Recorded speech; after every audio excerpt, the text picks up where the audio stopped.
Salut, salam alaikum. Salut tout le monde, c'est Actu YTB2. On va regarder la story NRP06YT au sujet des incidents qu'il y a eu après le match, la finale de la Coupe du Monde à Nice. Et après, je vous dirai mon avis. N'hésitez pas à mettre un pouce bleu et à vous abonner. Salut, salam alaikum. J'espère que vous allez bien, très bien. C'est Nas pour une nouvelle vidéo. Et là, je voulais revenir aux incidents qu'il y a eu après la finale de la Coupe du Monde à Nice. Voilà, je vais parler à Nice et de différentes choses. Mais tout d'abord, je tenais à dire ce que j'ai entendu. Voilà, j'ai posé la question à plusieurs personnes. La plupart des choses qui sont revenues, c'était les incidents après les quarts de finale et les huitièmes de finale où des Marocains se sont fait agresser au Vieux-Nice, des Marocains isolés, des femmes se sont fait arracher le voile et il y a eu des chants racistes, tout ça c'est l'ultra-droite, donc beaucoup de témoignages en témoignent et beaucoup de journaux en ont parlé également. Et le bruit a couru, voilà, pour en découdre directement avec ces personnes-là le soir de la finale. Et le bon, moi j'ai fait que filmer, voilà, parce qu'il y a plein, voilà, parce que j'ai posté les vidéos sur YouTube, sur Actu YTB2, il y en a plein, blablabla, blablabla. Moi j'ai juste filmé. J'ai juste filmé, c'est ce que j'ai fait. J'ai fait comme un travail de journaliste, de reporter. Et c'était dangereux en plus. Dangereux, oui, dangereux. J'ai vu un mec qui s'est pris un flashball dans la tête quand même. Il a gonflé comme ça. Il a gonflé comme ça. Et les feux d'artifice aussi sont dangereux, mais les CRS et les gardes mobiles, ils sont équipés, quoi. Ils ont les boucliers, les casques, tout ça. Quand il y avait France-Maroc, il y avait que les CRS en fait, à Jean Médecin, Masséna, tout ça. Et là, cette fois-ci, il y avait les CRS plus les gardes mobiles. À savoir que les gardes mobiles, c'est des gendarmes, donc c'est l'armée. Leur gaz, personnellement, je trouve qu'il est plus puissant que le gaz des CRS. Et quand ils chargent, ils peuvent courir beaucoup plus vite que les CRS, j'ai remarqué. Des fois, ils bougent pas. Dès qu'ils reçoivent l'ordre, tac, ils chargent. Donc oui, les gendarmes mobiles, les gardes mobiles sont plus dangereux que les CRS. Une chose aussi qui m'a fait peur, c'est quand je voyais des jeunes donner des coups de pied sur les petites grenades, sur les grenades lacrymogènes qu'ils balançaient. Ils balançaient des grenades lacrymogènes. Là, j'ai flippé. Parce qu'il suffit que ça soit une lacrymo assourdissante et qu'elle explose au mauvais moment pendant que tu tapes dans le pied, tu peux perdre un pied. Ok, les grenades assourdissantes, normalement, elles doivent exploser en l'air. Mais ça peut arriver que des fois, il y a une erreur ou quoi et elle explose au sol. Donc, normalement, elles sont faites, les grenades, c'est des grenades de désencerclement. Donc, il y a un petit peu d'explosif pour faire l'effet assourdissant, plus le gaz ensuite, double effet qui se coule. Donc, celle-là de grenade, ne tapez jamais dans les pieds, que ce soit les manifestants, les gilets jaunes, les supporters de foot, tous ceux qui sont confrontés à ça. Après, moi, personnellement, j'étais au cœur de l'action. J'ai pas vu une seule slogan raciste ou quoi que ce soit. J'ai vu aucun drapeau français arraché, aucune animosité. Il y avait de tout. Certes, la majorité, c'était des jeunes, très jeunes maghrébins, mais il y avait de tout dedans. Il y avait des Français, des curieux, peut-être des casseurs pour les vitrines cassées et tout ça, des feux de poubelle. J'ai même vu des Français de souche, on va dire, participer aussi. Un ancien aussi, j'aurais dû le filmer l'ancien, mais je sortais de gaz et tout, je pleurais et tout. Et le mec il criait: ouais, vous faites ça pour le football, vous faites ça, vous faites rien pour le confinement, faut faire la même chose pour le prochain confinement, qu'ils arrêtent de nous confiner. Il y avait de tout. Il y avait de tout, des curieux, des casseurs. Certes, la revendication qui est ressortie le plus souvent, c'est les attaques contre des Maghrébins isolés, des voiles arrachés, des slogans racistes, fascistes. C'était la principale des revendications. Je pense qu'il y a aussi un peu de frustration, il y a un peu de nerfs, il y a un peu tout qui se mélange et il y avait un peu de tout, on va dire. Voilà, c'est des scènes qu'on assiste régulièrement, c'est des scènes qu'on voit régulièrement dans la plupart des grands stades de foot comme Lyon, Marseille, Nice, Paris, etc., Lille. Voilà, là où il y a un peu des hooligans, tout ça, Saint-Étienne.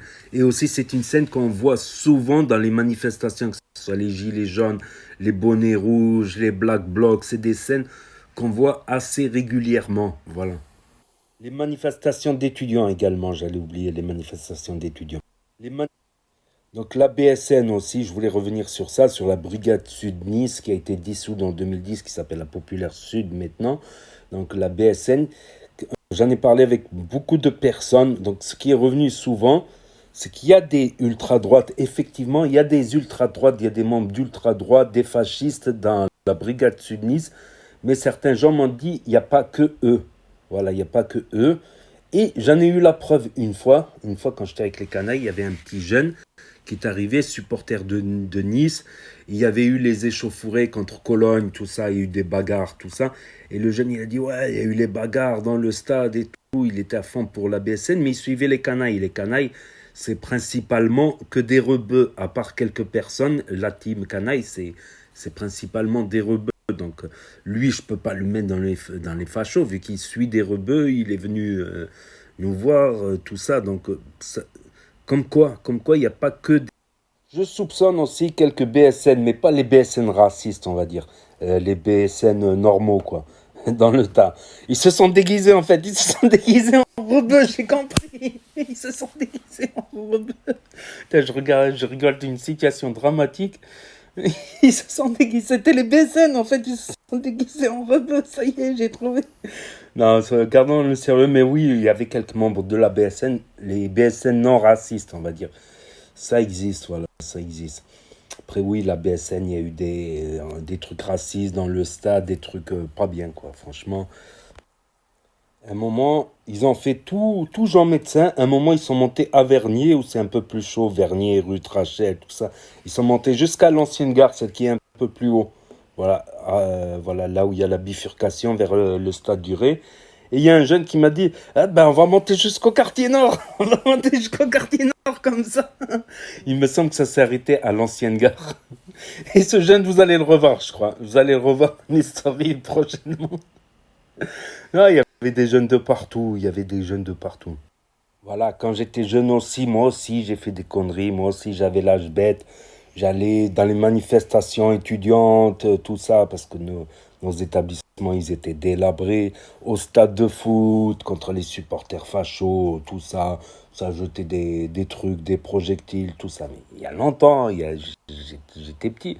Voilà, c'est l'âge bête aussi, c'est quand t'es jeune, t'es souvent révolté. T'avais aussi les manifestations là, des communistes révolutionnaires, tout ça. Des fois, je squattais avec eux parce qu'on fumait une chicha, on buvait un verre à l'époque, tout ça. Donc, pour l'anecdote, en cours, entre les salles de classe, dans les murs, il y avait des trous. Il y avait des trous, c'est-à-dire que si tu te mets au fond de la classe, tu peux suivre, tu peux suivre les cours de l'autre classe. Ou même si on voulait squatter avec un pote de l'autre classe, tac, on passait par le trou comme ça, on squattait dans notre classe. On avait des trous dans les... C'est véridique. C'est véridique et des tags sur les murs. C'est qui ces petits cons qui font des tags sur les murs? Mais c'est pas possible. Pourquoi ils font ça?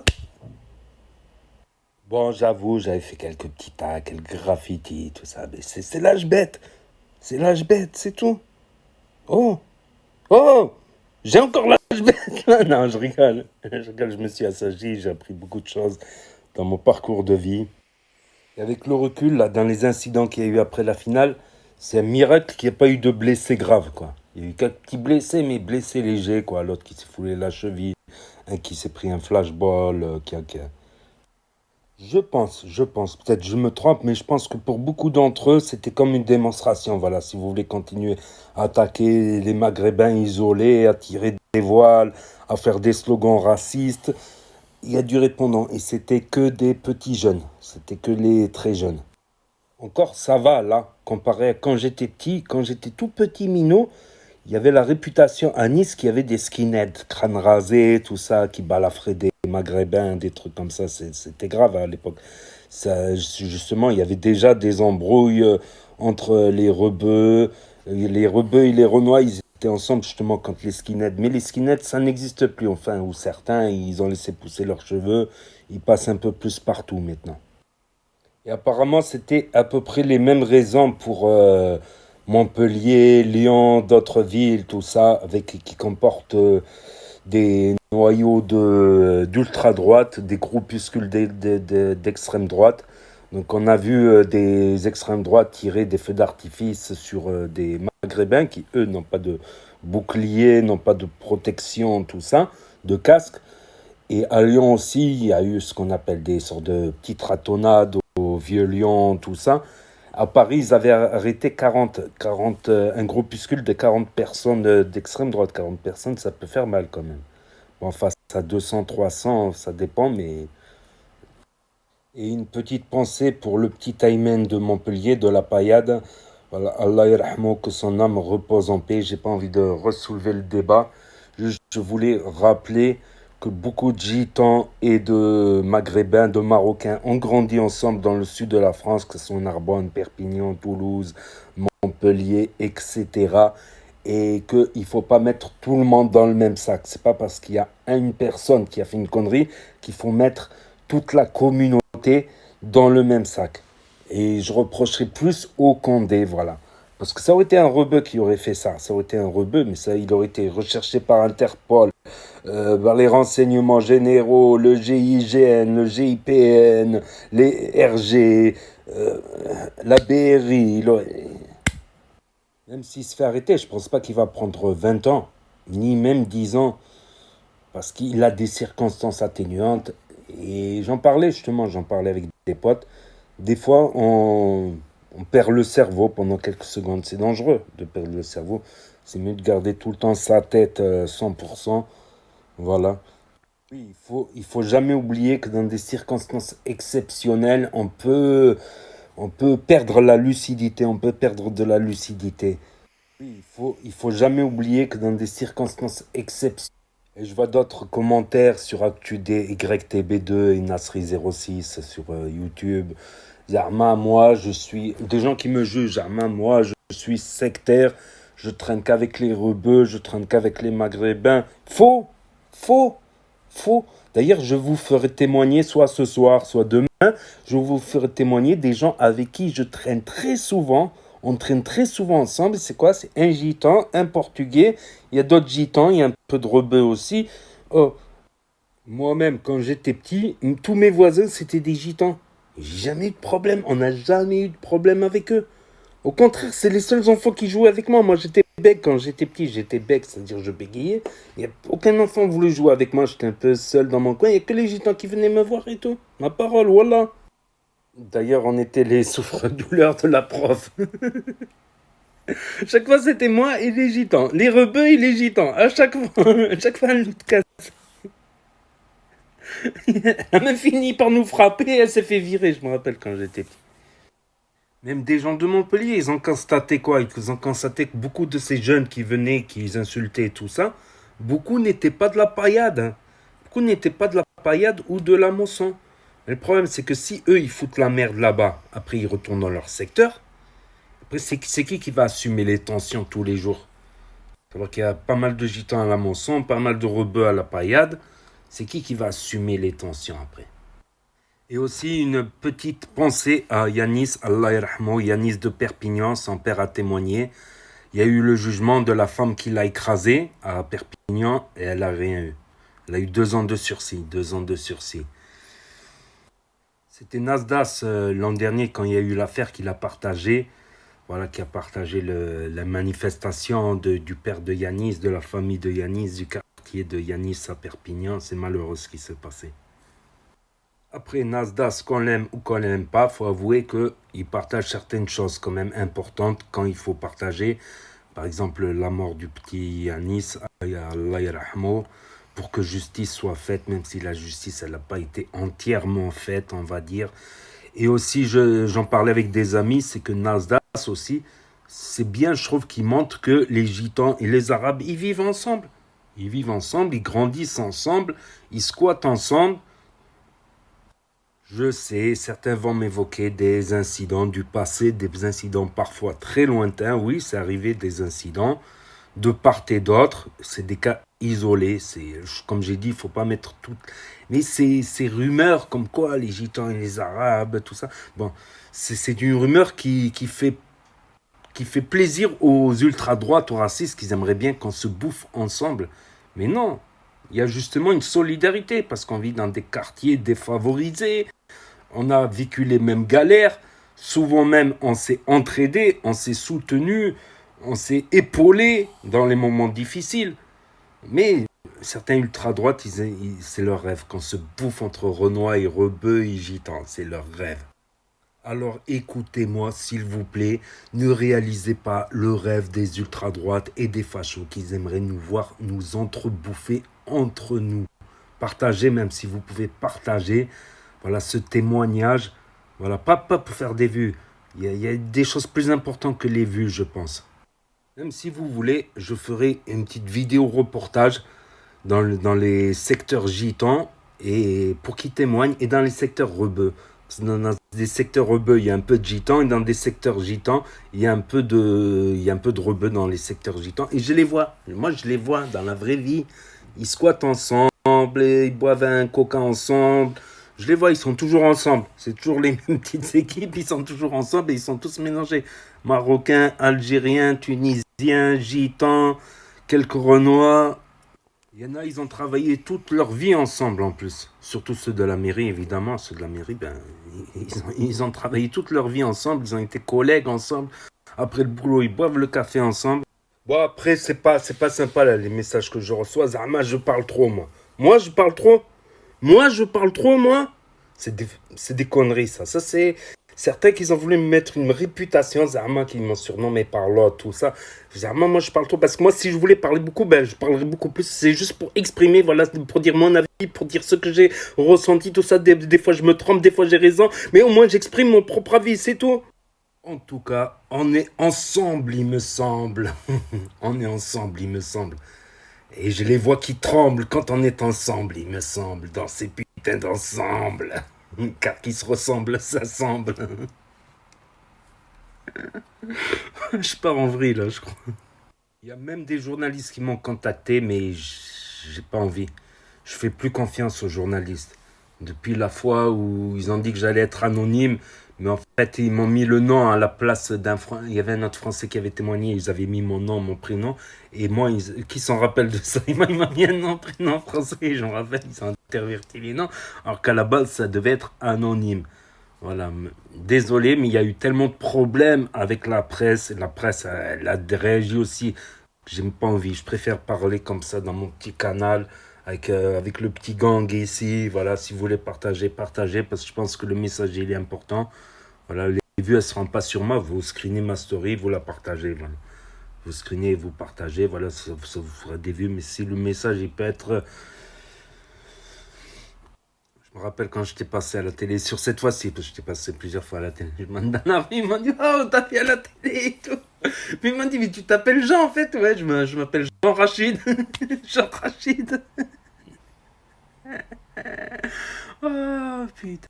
Ouais, je me méfie surtout des, tu sais, des trucs coupés hors du contexte, voilà. Des trucs, des petits passages coupés hors du contexte, ça peut vouloir dire tout autre chose. Donc voilà, c'était la story Snapchat NRP06YT. Voilà. Je voulais rajouter un truc. Donc rajoutez déjà NRP06YT sur Snapchat. Rajoutez le Snap. Ça serait super sympa, franchement, tous ceux qui rajoutent. Et je voulais rajouter, à Cannes, il y a eu aussi des incidents, mais ils étaient différents, on va dire, à Cannes. Donc il y en a un qui a fait une vidéo, il y en a d'autres qui ont parlé. À Cannes, c'était vraiment la fête de la France. Tu avais les drapeaux français, ça chantait, il n'y avait aucun incident, ça tirait quelques feux d'artifice en l'air. Et les Condés, ils sont arrivés, ils ont commencé à gazer sans aucune raison. Ce qui a mécontenté les supporters. D'ailleurs, il y avait beaucoup plus de supporters français et des petits groupes de rebeux, tout ça, de quartiers, tout ça, des quartiers de là-bas. Cannes, c'est la deuxième ville du 06, on va dire deuxième ville, même nombre d'habitants qu'Antibes. En plus, c'est on peut dire des mégapoles parce qu'il y a plein de petites villes collées autour, des sortes de banlieues collées autour, Cannes-la-Boca, Le Canet, Valoris, tout ça. À Cannes, c'est vraiment les Condés. Ok, à Nice, il y a eu un peu de la provocation, tout ça, mais à Cannes, c'était vraiment, il y a eu aucun feu de poubelle en plus. C'était vraiment Ouais, après, oui, oui, on n'a pas le droit de tirer des feux d'artifice. À Nice aussi, c'était le cas. Le moindre feu d'artifice de tirer en ville, tac, sans autorisation, et les condés, ils arrivent. Ok, ils n'avaient pas l'autorisation de tirer des feux d'artifice, mais tous les feux d'artifice pendant la fête, ils ont été tirés en l'air. Tous les témoignages sont concordants. Il n'y a eu aucune agression contre les flics ni rien, et c'est les flics qui ont commencé à gazer, et c'est parti de là en vrille, et c'est allé dans des rues adjacentes où il y a un peu plus de rebeux, on va dire, où il y a des kebabs, des snacks. Et là, ça a commencé jusqu'à voir l'affrontement sur la voie rapide, sur le périphérique intérieur, lol, sur la voie rapide de Cannes, où là, il a commencé à y avoir des jeunes qui ont tiré des feux d'artifice sur les flics. Mais au départ, ils n'avaient pas tiré sur les flics. À Cannes, d'après tous les témoignages que j'ai eus sur Cannes, c'est vraiment les Condés qu'ils ont cherché, on dirait. Ouais, il y a cette histoire, ok, il y a cette histoire dont on n'a pas le droit de tirer de feux d'artifice, mais c'est un moment exceptionnel. Voilà, c'est pas non plus des les plus gros feux d'artifice non plus. Il y a eu quelques fumigènes, deux, trois trucs. Il y a eu des BSN aussi. Des BSN à Cannes. J'ai vu dans une vidéo. Enfin bref. Pour moi, à Cannes, c'était totalement... Encore Nice, oui. Des jeunes, ils se sont donné rendez-vous pour en découdre contre les actes racistes qu'il y a eu ces dernières semaines. Mais à Cannes, non, c'était... Il n'y a pas eu de feu de poubelle. En plus, pratiquement pas de casse. Beaucoup moins de casse qu'à Nice. Enfin bref. Et ça gazait tout le long, pareil. Rue d'Antibes, c'est parti vers le palais des festivals, après rue d'Antibes, après c'est monté à la gare, après c'est monté sur la voie rapide, et là ça a continué, voilà, tout simplement. Qu'est-ce que je voulais dire aussi? Qu'est-ce que je voulais dire? Ah, sacré BSN, c'est à cause de l'ultra-droite, c'est l'ultra-droite, ils se sont déguisés, celle-là elle était pas mal, c'est l'ultra-droite qui se sont déguisés en rebeux. Ouais, comme j'ai dit, à Nice, c'est comme des Rital en fait. Ils sont un peu bruns, tout ça. Il suffit que tu leur mettes un Lacoste, une casquette. Non, je déconne, je déconne. Il y avait de tout, il y avait de tout. Et à la base, c'est parti à cause de quelques agressions de Maghrébins et de Maghrébines et des chants racistes au cours Aléa au Vieux-Nice. Et le bruit, il a couru dans différents secteurs. Et du coup, plein de jeunes se sont donné rendez-vous. Voilà. Qu'on soit pour ou contre, c'est une réalité. Voilà. N'hésitez pas à me dire ce que vous en... Moi, j'ai tout dit là à travers cette vidéo. Vous, n'hésitez pas à me dire ce que vous en pensez dans les commentaires. Je répondrai à tous les commentaires. À cliquer sur la cloche et je vous dis à très bientôt les amis les potos pour de nouvelles vidéos. Merci d'avoir regardé. C'était Actu YTB de NRP06YT.